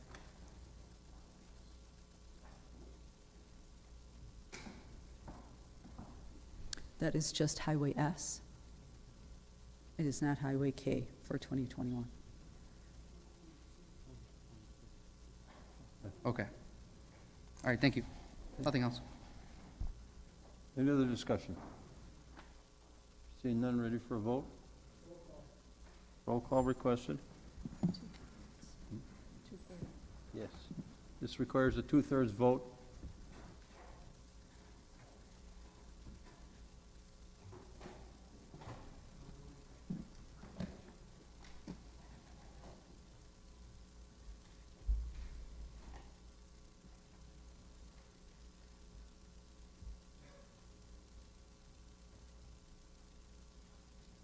Resolution passes 22-1.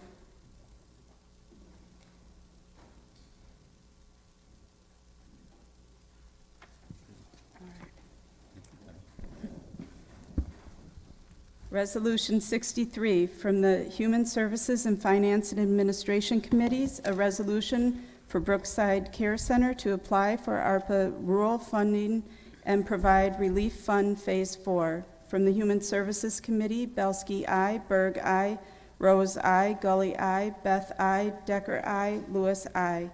From Finance and Administration Committee, Gentz, I, Ron Frederick, I, Celebrate, I, Kubicki, I, Franco, I, Uhas, I, Wambold, I. Supervisor Belsky. I move Resolution 63. Moved by Supervisor Belsky, seconded by Supervisor Gentz. Supervisor Belsky. Thank you. This resolution is before us today as a result of the ARPA and COVID resolution that we all passed in May, stating that any money that is going to be requested or received must come before the county board. This specific resolution has been applied for previously 3 times. They have received it twice, Brookside. The 3rd phase, they did not receive any money. So this grant really, so this application, and this application in particular, when they apply for the application, they will automatically receive the money. So it will not come back to the county board for approval. So once the application is set, if they're approved, they will receive the money. That's how this particular one works. There is approximately 15,000 healthcare providers that will be going for this program. There's 17 billion PRF phase for general distribution and 8.5 billion ARP rural distribution. And again, it's only for healthcare providers. So Administrator Bigdala is not aware how much, if any, will be granted. This is just a resolution to apply for it, and if they are approved, they will learn of how much they will receive at the time of approval. So I ask for everyone's approval on this resolution. Thank you. Supervisor Decker. I just have one question. Going back to this ARPA plan with the 1.75 million, if we are awarded this grant, will the money we receive from this grant reduce the lost revenue in the 2021 column of this ARPA plan?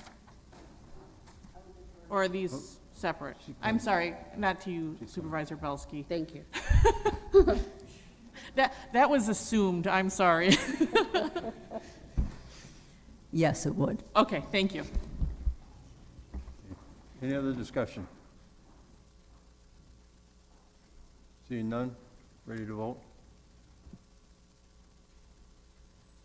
Roll call or not? Okay. All those in favor, aye? Aye. Any nays? Thank you. Resolution 64, from the Human Services and Finance Administration Committees, a resolution to modify the Division of Health's 2021 budget for a grant, the Substance Abuse and Mental Health Services Admin 4-year 2021 to 2025 FR CARA grant number 1H79T I084560-01. From the Human Services Committee, Belsky, I. Berg, I. Rose, I. Gully, I. Beth, I. Decker, I. Lewis, I. From the Finance and Administration Committee, Gentz, I. Ron Frederick, I. Celebrate, I. Kubicki, I. Franco, I. Uhas, I. Wamble, I. Supervisor Belsky. I move Resolution 64.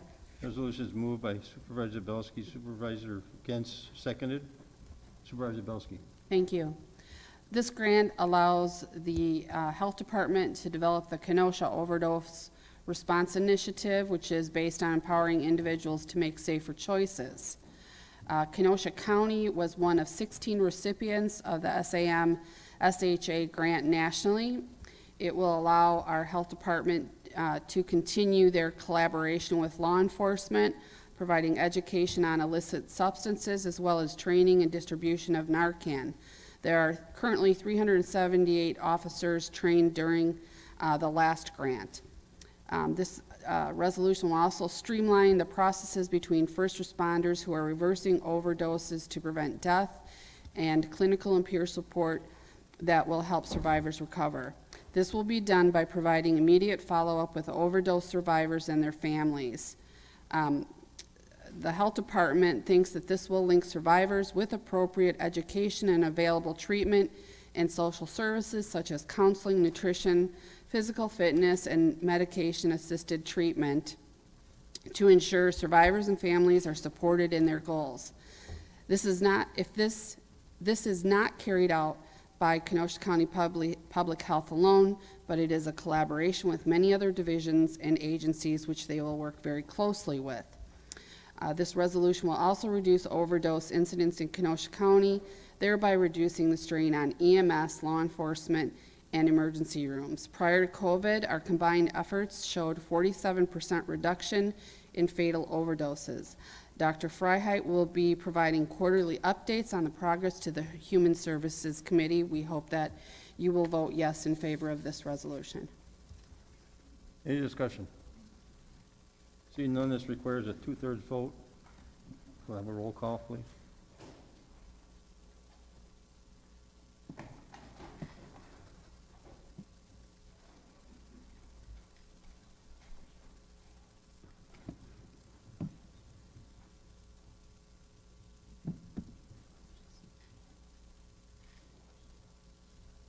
Motion passes unanimously.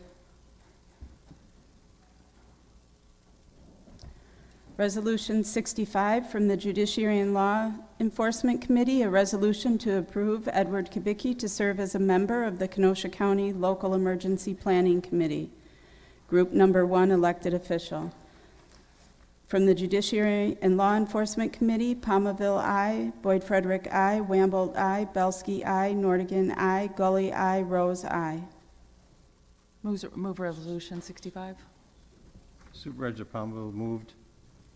Then Boyd Frederick is second on the motion. This resolution to approve Edward Kubicki to serve as a member of the Kenosha County Local Emergency Planning Committee was passed unanimously in committee, and we ask for the board's support this evening. Any discussion? Supervisor, Supervisor Kubicki. Chairman, I just want the record to reflect I'll be abstaining from my own approval this evening. Thank you. Supervisor Rodriguez. Thank you. I'd make a motion to take up resolutions 65, 66, 67, and 68 altogether. It's all for the same committee. They're all new appointments, and they were all approved unanimously by their respective committees.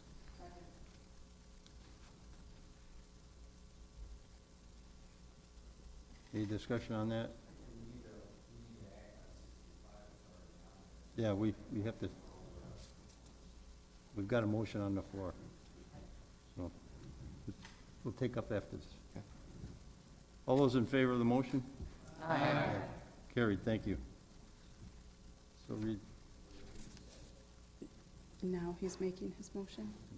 Do you want me to repeat it, or you got it?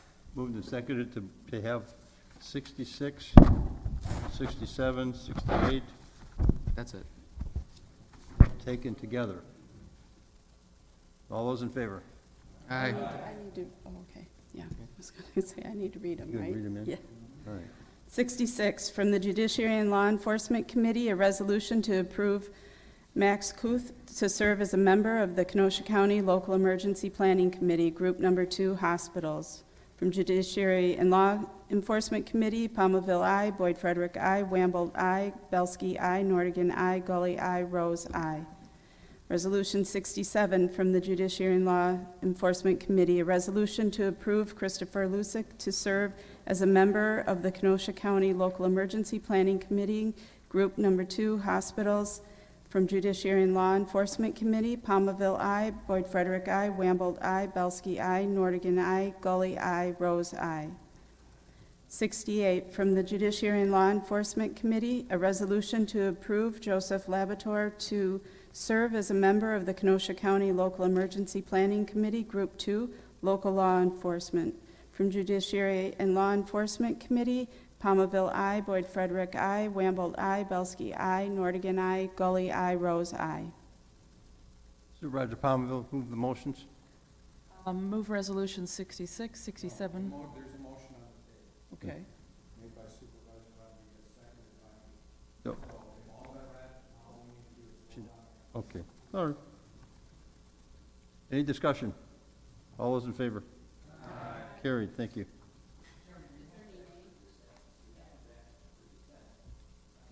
This is the third time. It's required, even if there are none. You ask, you I didn't hear you.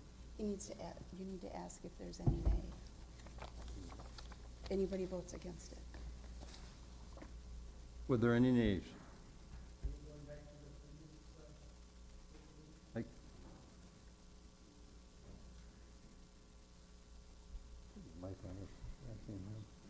Can you turn Supervisor Noodle, please?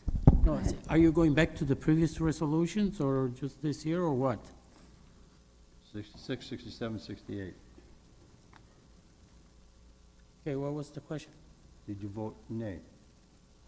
I wasn't that asked, yeah, no. Why wasn't that asked before? That's my question.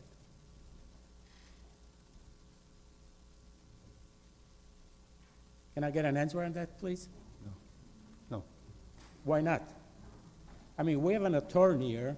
He should be watching this stuff. You voted nay? No, I didn't vote anyway because I was not You asked. didn't vote then? Huh? You didn't vote, you said. Because I was not asked. Would you like to vote or not? I would like to get an answer. Would you like to vote? I would like to get an You're answer. not going to get an answer. Through the, I Next. would like to ask Corporation Council for an answer. Move on to 69. do I deserve an answer? I mean, I think I'm a member of this board too, not to be called out of order whenever you guys please, or not to get an answer when I ask one. I think I'm entitled to an answer. Up to 69.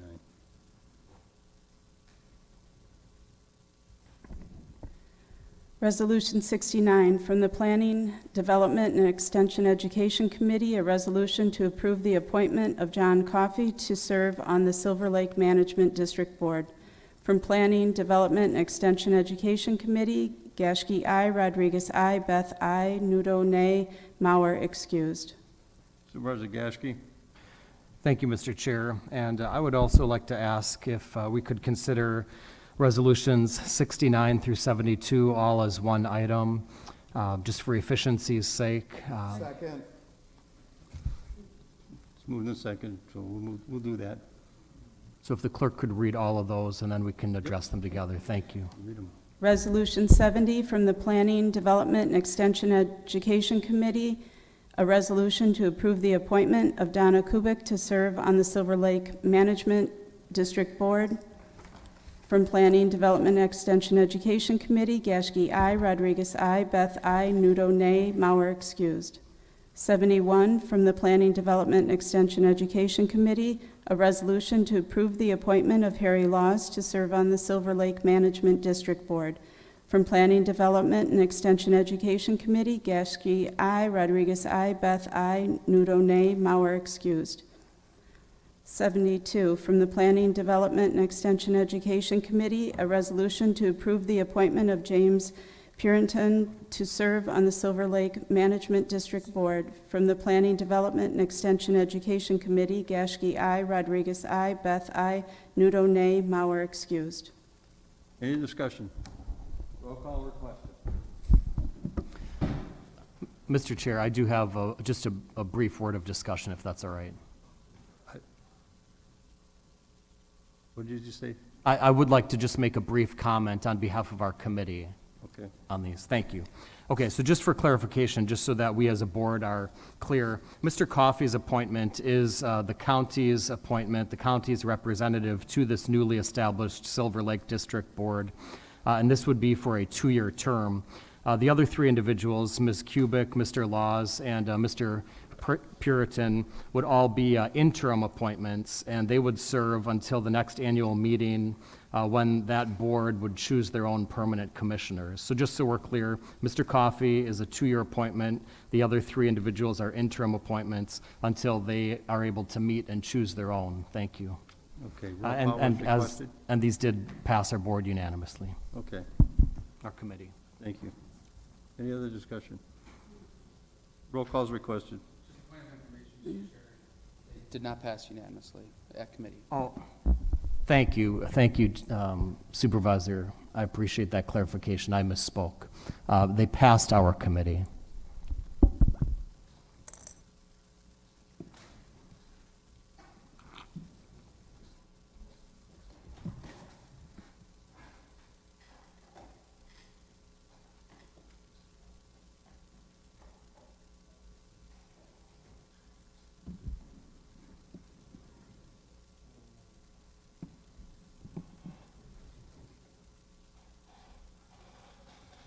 Motion passes. 23 yes, 1 no. I'm sorry, I can't see it from here. 22. 22 yes, 1 no. One no.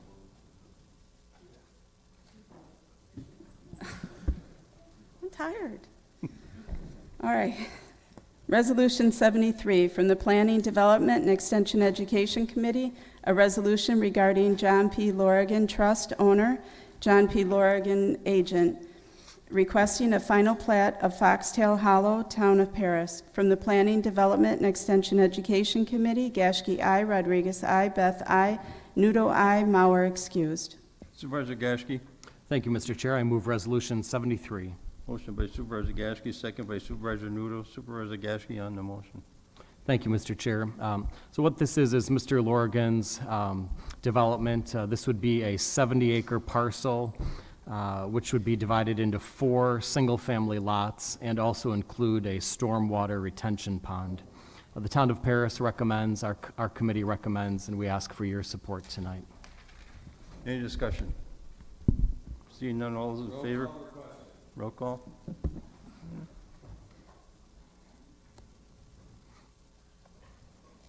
Might as well have roll call for everything.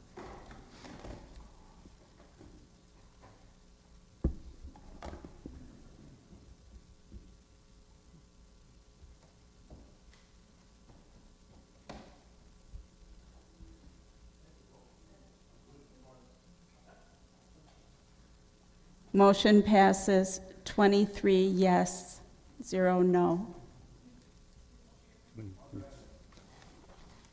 Supervisor Decker.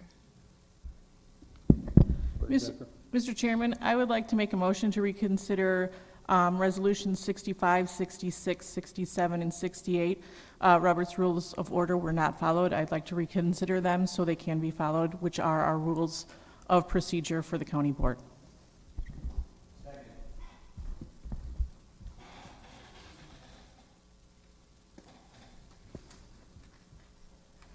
I know it won't change the outcome, but I'd prefer it to be following the rules of the county board procedure. Want a roll call vote? We'll vote. Reconsideration. Did you have a second? Yeah. We would have to vote on Resolution 65 by itself first, and then 66, 67, and 68. As a motion to reconsider, they have to be separate also? Supervisor Kubicki, I'm sorry. This is on the motion to reconsider, through the chair to Corp Counsel. Do I have to make separate motions to reconsider for the 1 and then the 3, or can they be reconsidered at all at the same time? Because I was in the majority. I believe you can make a motion to reconsider the 4 of them, and then we would, if the motion to reconsider passes, we would take them up in the way we took them up before. Okay. You had a second. Yes, Supervisor Rose. This is on the motion to reconsider. I'll support this. I think it's best that we make sure we're doing things proper. I can't imagine it'll add any debate or anything. I don't see why we just don't do this, just some housekeeping, I think. Fine. Any other discussion on the motion? You want to have a roll call vote on that? Yes.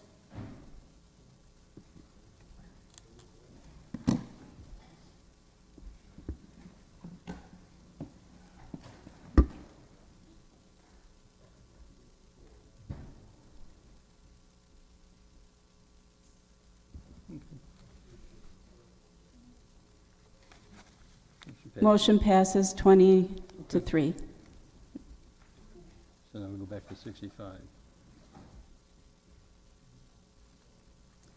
Do I have to reread it then? Do I have to reread the motion? I mean, do I have to reread the resolution? We have to read them from the beginning. Okay. Resolution 65 from the Judiciary and Law Enforcement Committee, a resolution to approve Edward Kubicki to serve as a member of the Kenosha County Local Emergency Planning Committee, Group 1, elected officials. From the Judiciary and Law Enforcement Committee, Palmaville, I. Boyd Frederick, I. Wambold, I. Belsky, I. Nordigan, I. Gully, I. Rose, I. We need to read these again. We're reconsidering the votes. They've already been read into the record. You said they have to do it over again, didn't you? Do we have to reread all of the things? Nothing's changed in that. We're just reconsidering the vote. I think we can just retake the vote. I think we can just retake the vote without rereading them. Just take the vote. They're already in the record. Absolutely roll call.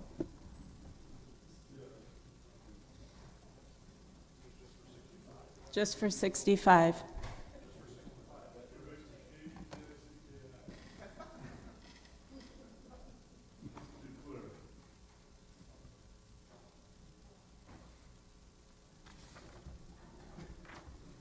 Motion passes, 21 yes, 1 no, 1 abstain. Now for resolutions 66, 67, and 68.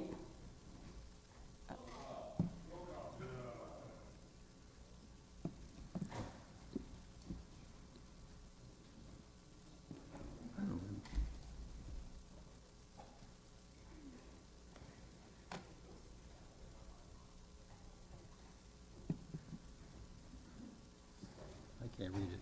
I get it.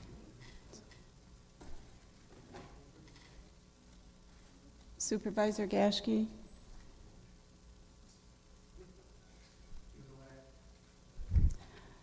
Motion passes, 22 yes, 1 no.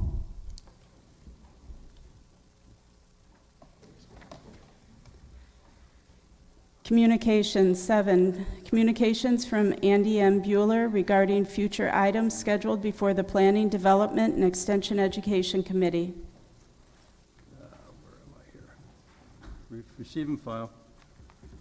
Claims 16, Nudo et al. Versus Kenosha County. Refer to Corporation Council. 17, Timothy Peters, application for assignment to Condemnation Commission. Refer to Corporation Council. Approval of the October 5th, 2021 minutes by Supervisor Gashke. Moved by Supervisor Gasky and second by Supervisor Gens. All those in favor? Roll call. One last time. All those in favor, aye? Aye. Any opposed? Moved and seconded to adjourn. All those in favor? Aye. Any nays?